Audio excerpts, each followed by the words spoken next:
हर काम में सचोटी हो। मैंने एक दिन कहा था ना, या तो करो या तो न करो, बस बीच का रास्ता नहीं है कि यह भी और वह भी, थोड़ा से यह भी हो जाए, थोड़ा वह भी हो जाए, ये भी मिल जाए। तो दोनों में फिर क्या होगा? माया मिली न राम, दोनों दिन से गए पाड़े, हलवा हुए न माड़े। गुरुदेव जी ही कहा करते, मैं उन्हीं से सुना। दोनों दिन से गए पाड़े, हलवा हुए न माड़े। तो न इधर के रहा न उधर के, न खुदा ही मिले न विशाले सनम, ये भी गुरुदेव जी कहा करते थे। तो न तो जीवन में कुछ उपलब्धि होगी, न साधना में कुछ उपलब्धि होगी। लेकिन यदि व्यक्तित्व कसा हुआ है, हम किसी काम को सचोटी से करते हैं और अनुशासित करते हैं। देखिए, एक जीवन है अनुशासनहीनता वाली और एक है अनुशासन।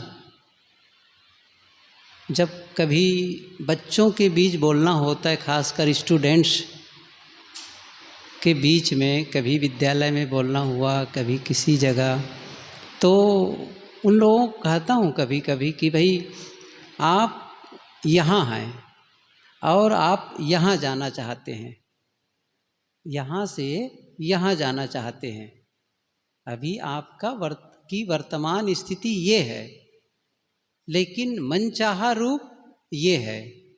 तो यहाँ से वहाँ तक जाने के लिए एक पुल है, उस पुल का नाम है अनुशासन।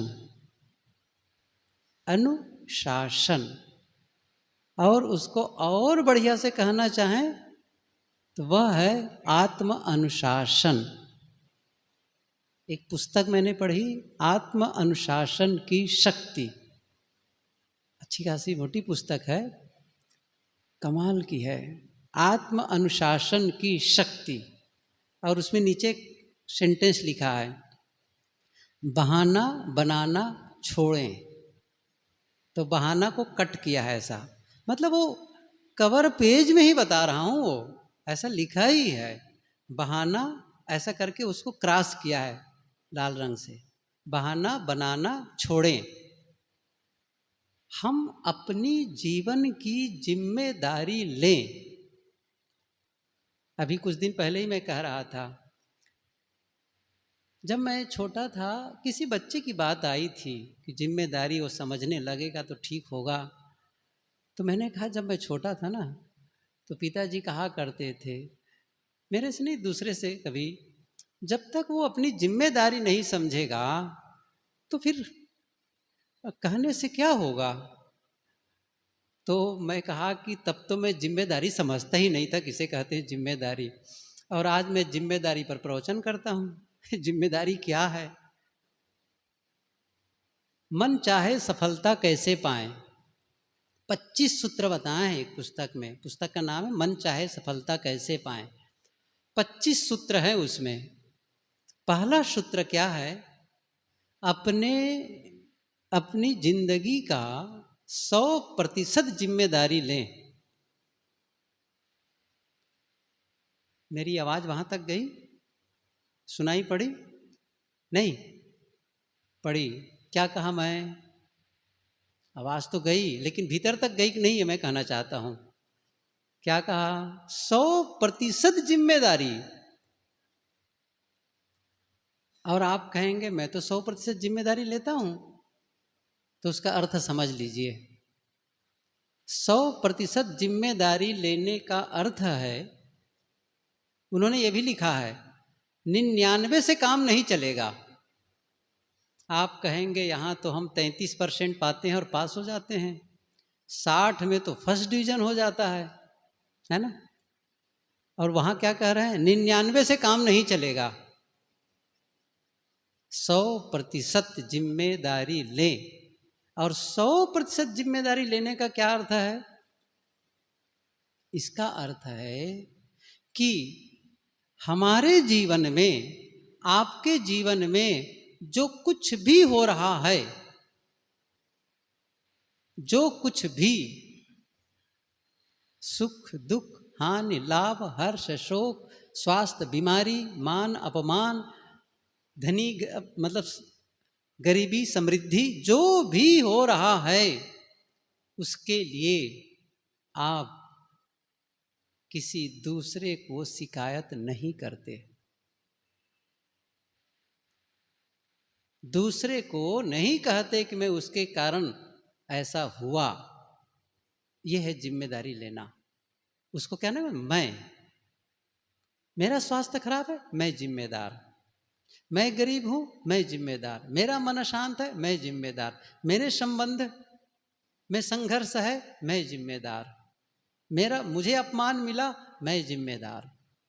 हर स्थिति में जो जिम्मेदारी स्वीकारे। और उन्होंने लिखा, बहाना नहीं बनाते। कोई भी सफल आदमी को पढ़ो, मैंने पढ़ा कईयों को, जो किसी भी क्षेत्र में जो सफल हुए हैं ना, चाहे वो राजनीति में सफल हुआ हो, खेल में सफल हुआ हो, संगीत में सफल हुआ हो, नृत्य में सफल हुआ हो, अभिनय में सफल हुआ हो, व्यवसाय में सफल हुआ हो, साधना में सफल हुआ हो, किसी भी क्षेत्र में जिसने सफलता पाई है, विज्ञान में सफलता, किसी भी क्षेत्र में, उनके जीवन को पढ़ के देखो, क्या वो बहाना बनाते थे? क्या वो शिकायत करते थे कि मेरे जीवन में ये नहीं हुआ, इसके लिए दूसरे जिम्मेदार हैं, मेरे माता पिता ही मुझे सहयोग नहीं दिए, मेरे घर वाले सहयोग नहीं दिए, मुझे शिक्षक अच्छे नहीं मिले, मुझे स्कूल अच्छा नहीं मिला, मेरे मित्र अच्छे नहीं मिले, मैं गरीब घर में पैदा हुआ, मैं अपाहिज पैदा हुआ? क्या किसी ने शिकायत की है? और जिस परिस्थिति में आज आप हैं, थोड़ा सा इसको कान खोल के सुनने जैसा है, जिस परिस्थिति में आज आप और हम हैं, इससे भी बदतर परिस्थिति में जिन लोगों ने जीवन जिया है, ऐसे कई लोग हैं जो शिखर पर पहुंचे हैं। शिखर पर अनाथालय में पलने वाले बच्चे अपंग पैदा हुए थे, ऐसे लोग, डॉक्टर ने कहा चल नहीं पाओगे जीवन भर, जीवन भर चल नहीं पाओगे।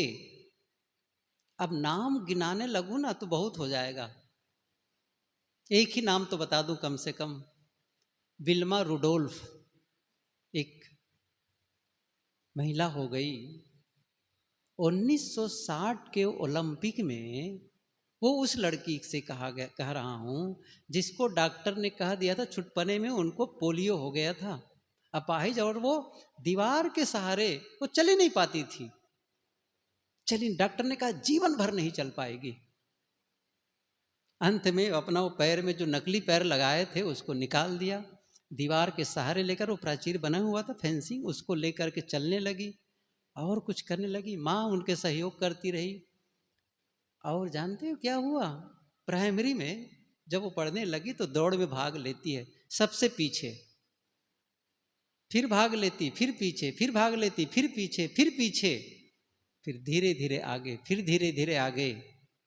और ओलंपिक में कह रहा हूं, ओलंपिक में ना ऐसा नहीं है कि आपके स्टेट लेवल पर या नेशनल लेवल पर, ओलंपिक में 3 गोल्ड मेडल जीती है वो, इतिहास में है।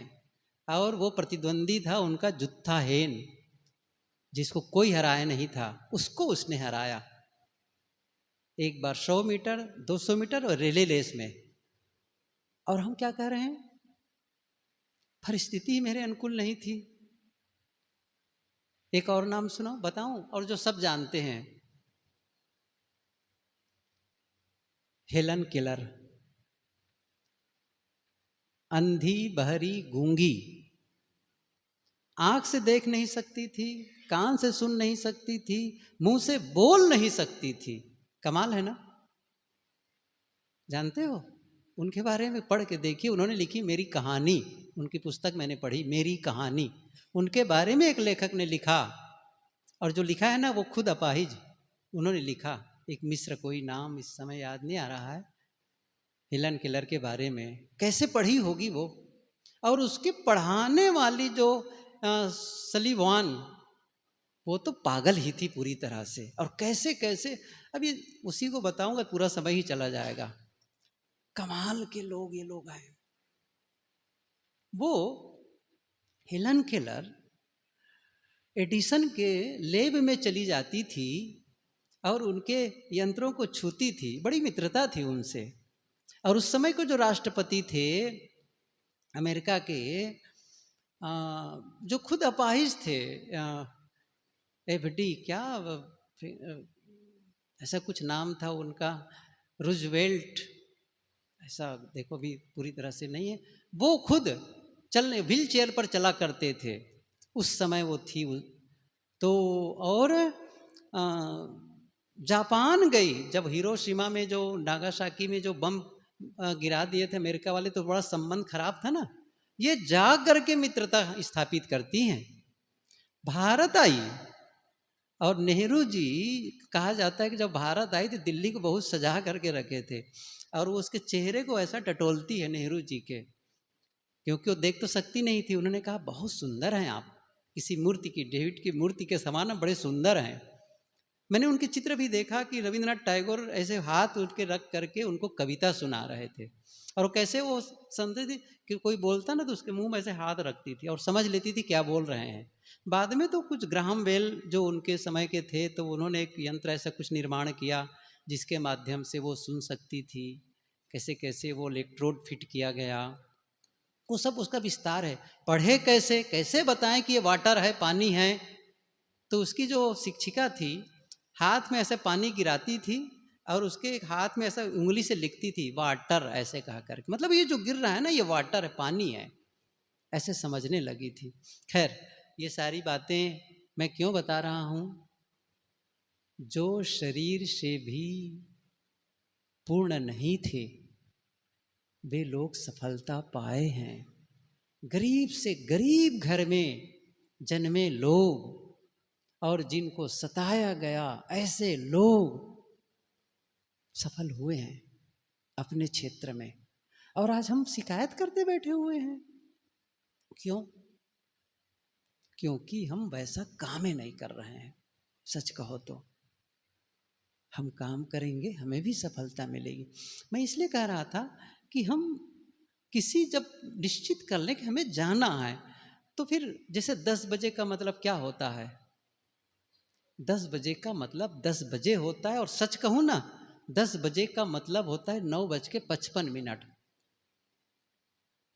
ये होता है 5 मिनट पहले। मैं तो कहता हूँ 2 मिनट पहले आओ, लेकिन 5 मिनट बाद ही। अच्छा, क्या कहेंगे, क्या फर्क पड़ता है 5 मिनट में, क्या फर्क पड़ता है 5 मिनट में? 5 मिनट के फर्क बताऊं कितना फर्क पड़ता है? 5 मिनट, 1 मिनट का, धावक से पूछो, ओलंपिक में जो दौड़ते हैं उनको पूछो, नैनो सेकंड, जो फर्स्ट गोल्ड मेडल लेता है और उसके बाद में जो सिल्वर मेडल लेता है, दोनों में कितना का अंतर होता है, कितने सेकंड का, आप नाप भी नहीं सकते। सेकंड से भी कम समय का अंतर होता है। एक को गोल्ड मिला और एक सिल्वर में ही राजी होना पड़ा, इतना अंतर होता है। और हम 1 मिनट का नहीं, बात ये नहीं है कि 1 मिनट और 5 मिनट में आपका अंतर डालें, बात वहीं से शुरू हो गई है, वहीं से डिमोशन, वहीं से शुरू क्या हो गया है, जो मन में जो हमने प्रोग्रामिंग की है ना, वही गलत हो गई है। सबसे बड़ी बात यह है, क्या फर्क पड़ता है, नहीं फर्क पड़ता है, ये मान करके चलो। यही तो व्यक्तित्व है, अपने व्यक्तित्व को हमें निर्मित करना है।